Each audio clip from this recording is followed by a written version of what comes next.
Okay, this is chapter 8 of Absolutely True Diary. How to Fight Monsters. The next morning, Dad drove me the 22 miles to Reardon. I'm scared, I said. I'm scared too, Dad said. He hugged me close. His breath smelled like mouthwash and lime vodka. You don't have to do this, he said. You can always go back to the res school. No, I have to do this, I said.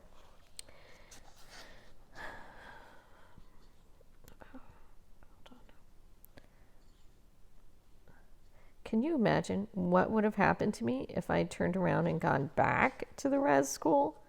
I would have been punished. I would have been pummeled, mutilated, crucified. You can't just betray your tribe and then change your mind 10 minutes later. I was on a one-way bridge. There was no way to turn around, even if I wanted to. Just remember this, my father said. Those white people aren't better than you. But he was so wrong, and he knew he was wrong. He was the loser Indian father of a loser Indian son, living in a world built for winners. But he loved me so much. He hugged me even closer. This is a great thing, he said. You're so brave. You're a warrior. It was the best thing he could have said. Hey, here's some lunch money, he said, and handed me $1. We were poor enough to get free lunch, but I didn't want to be the only Indian and a sad sack who needed charity. Thanks, Dad, I said. I love you, he said. I love you too. I felt stronger, so I stepped out of the car and walked to the front door. It was locked. So I stood alone on the sidewalk and watched my father drive away. I hoped he'd drive right home and not stop in a bar and spend whatever money he had left. I hoped he'd remember to come back and pick me up after school. I stood alone at the front door for a few very long minutes. I was still early, and I had a black eye from Rowdy's goodbye punch. No, I had purple, blue, yellow. I had a purple, blue, and yellow and black eye. It looked like modern art. Then the white kids began arriving for school. They surrounded me. Those kids weren't just white. They were translucent. I could see the blue veins running through their skin like rivers. Most of the kids were my size or smaller, but there were 10 or 12 monster dudes. Giant white guys. They looked like men, not boys. They had to be seniors. Some of them looked like they had to shave 2 or 3 times a day. They stared at me, the Indian boy with the black eye and swollen nose, my going away gifts from Rowdy. Those white kids couldn't believe their eyes. They stared at me like I was Bigfoot or a UFO. What was I doing at Reardon, whose mascot was an Indian, thereby making me the only other Indian in town? So there's Reardon's inspiring mascot, bright red. So what was I doing in racist Reardon, where more than half of every graduation class went to college? Nobody in my family had ever gone near college. Reardon was the opposite of the res. It was the opposite of my family. It was the opposite of me. I didn't deserve to be there. I knew it. All of those kids knew it. Indians don't deserve shit. There we go. White versus Indian. Bright future. Ergonomic backpack with cell phone. Ralph Lauren shirt. Positive role models. Timex wristwatch. Tommy Hilfiger khakis. Hope. The latest Air Jordans. We have Junior. A vanishing past. Remember how they're trying to get rid of the Indians' past. Kmart t-shirt. A family history of diabetes and cancer. Sears blue jeans, 2 pairs for $19.99. No watch. It's skin 30. Glad garbage book bag. Sorry. Bone crushing reality. Canvas tennis shoes purchased in aisle 7 of Safeway supermarket.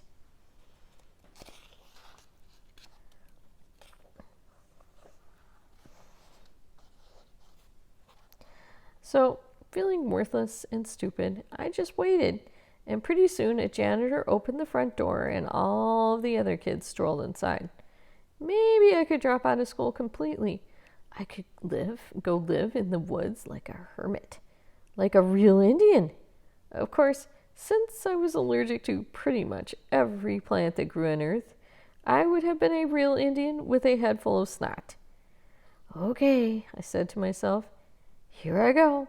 I walked into the school and made my way to the front office and told them who I was. Oh, you're the one from the reservation, the secretary said. Yeah, I said. I couldn't tell if she thought the reservation was a good or bad thing. My name is Melinda, she said. Welcome to Reardon High School.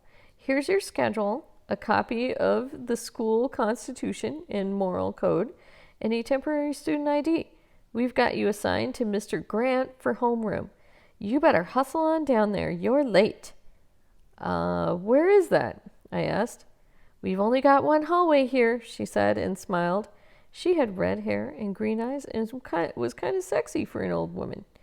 It's all the way down on the left.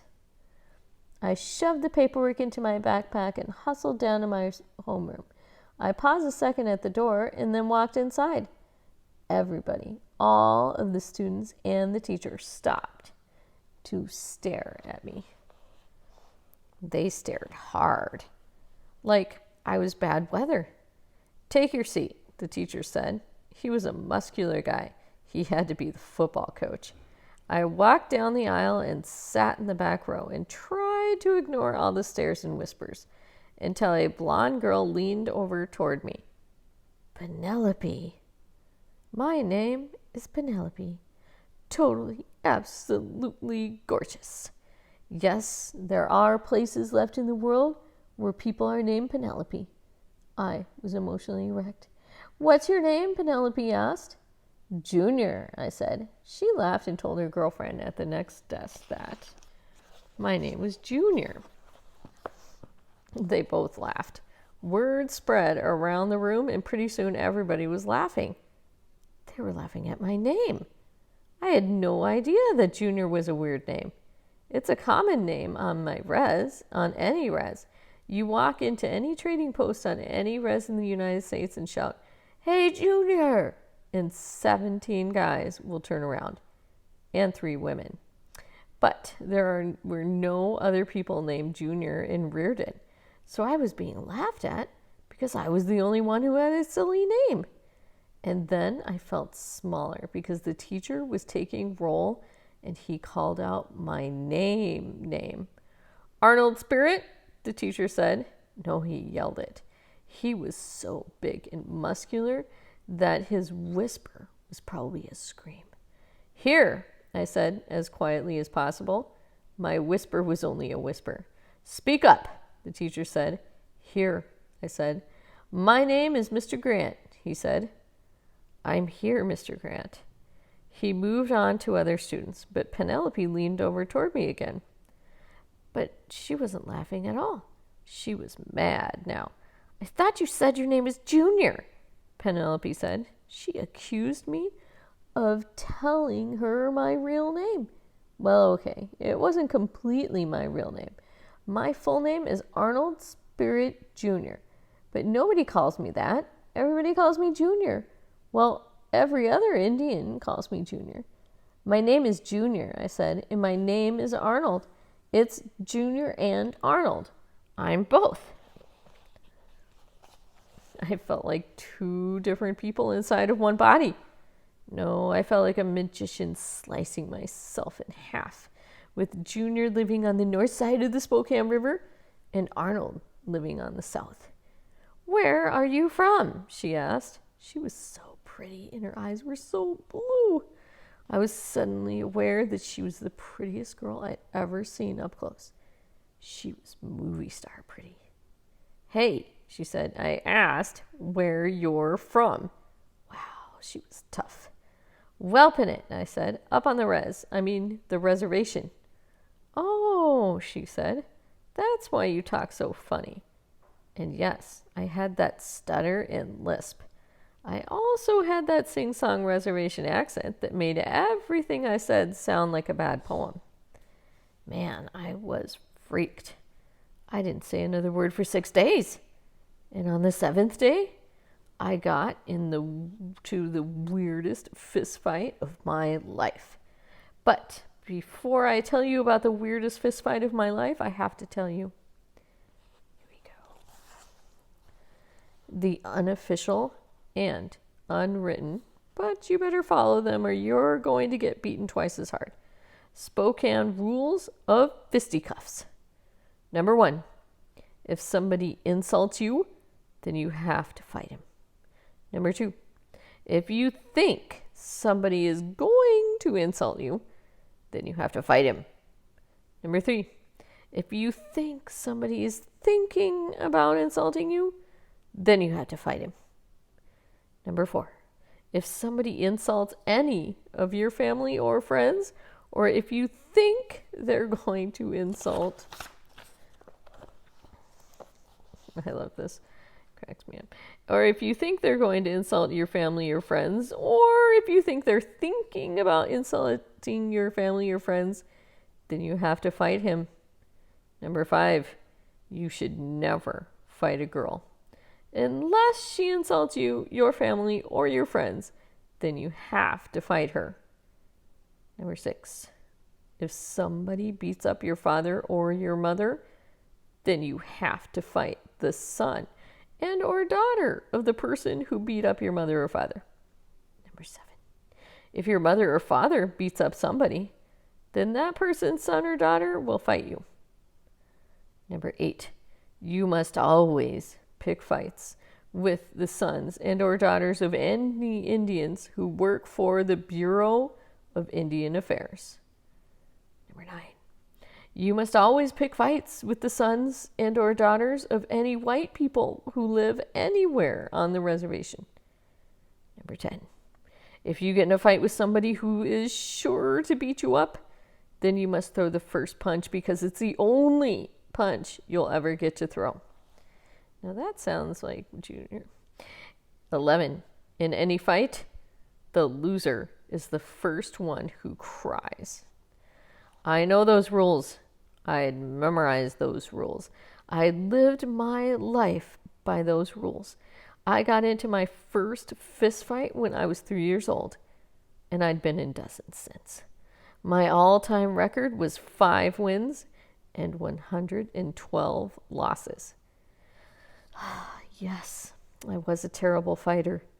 I was a human punching bag. I lost fights to boys, girls, and kids half my age. One bully, Micah, made me beat myself up. Yes, he made me punch myself in the face 3 times. I'm the only Indian in the history of the world who ever lost a fight with himself. Okay, so now that you know about the rules, then I can tell you that I went from being a small target in Whelpin' to being a larger target in Reardon. Well, let's get something straight. All of those pretty white girls ignored me, but that was okay. Indian girls ignored me too, so I was used to it. And let's face it, most of the white boys ignored me too. But there were a few of those Reardon boys, the big jocks, who paid special attention to me. None of those guys punched me or got violent. After all, I was a reservation Indian, and no matter how geeky and weak I appeared to be, I was still a potential killer. So mostly they called me names. Lots of names. Chief, Sitting Bull, Tonto, Redskin, Chief, Chief, Squaw Boy, Chief. Aww. And yeah, those were bad enough names, but I could handle them, especially when some huge monster boy was insulting me. But I knew I'd have to put a stop to it eventually, or I'd always be known as Chief or Tonto or Squaw Boy. Squaw is a female, so girly boy. But I was scared. I wasn't scared of fist fighting those boys. I'd been in plenty of fights, and I wasn't scared of losing fights with them either. I had lost almost every fight I'd ever been in. I was afraid those monsters were going to kill me. And I don't mean kill as in metaphor. I mean kill as in beat me to death.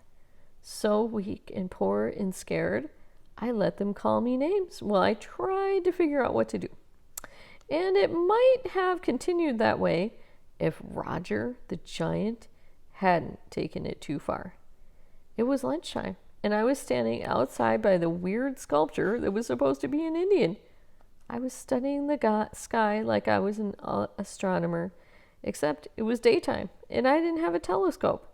So I was just an idiot. Roger the giant and his gang of giants strutted over to me. "Hey, Chief," Roger said. It seemed like he was 7 feet tall and 300 pounds. He was a farm boy who carried squealing pigs around like they were already thin slices of bacon. I stared at Roger and tried to look tough. I read once that you can scare away a charging bear if you wave your arms and look big. But I figured I'd just look like a terrified idiot having an arm seizure. "Hey, Chief," Roger said, "you want to hear a joke?" "Sure," I said. "Did you know that Indians are living proof that..." I can't say that word. You'll have to read it yourself. I felt like Roger had kicked me in the face. That was the most racist thing I'd ever heard in my life. Roger and his friends were laughing like crazy. I hated them, and I knew I had to do something big. I couldn't let them get away with that shit.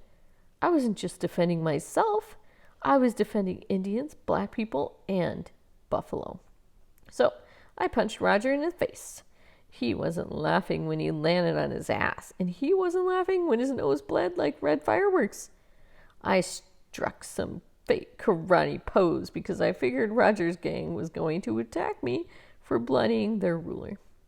But they just stared at me. They were shocked. "You punched me," Roger said. His voice was thick with blood. "I can't believe you punched me." He sounded insulted. He sounded like his poor little feelings had been hurt. I couldn't believe it.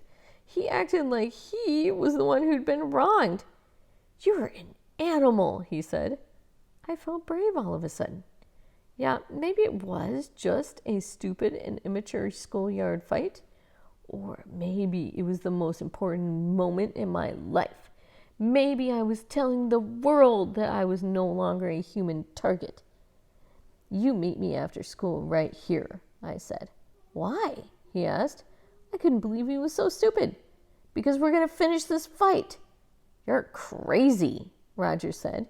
He got to his feet and walked away. His gang stared at me like I was a serial killer.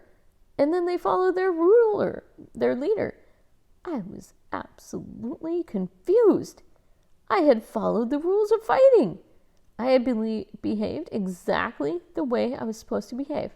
But these white boys had ignored the rules. In fact, they had a whole other set of mysterious rules where people apparently did not get into fistfights. "Wait," I called after Roger. "What do you want?" Roger asked. "What are the rules?" "What rules?" I didn't know what to say, so I just stood there, red and mute like a stop sign. Roger and his friends disappeared. I felt like somebody had shoved me into a rocket ship and blasted me to a new planet. I was a freaky alien, and there was absolutely no way to get home.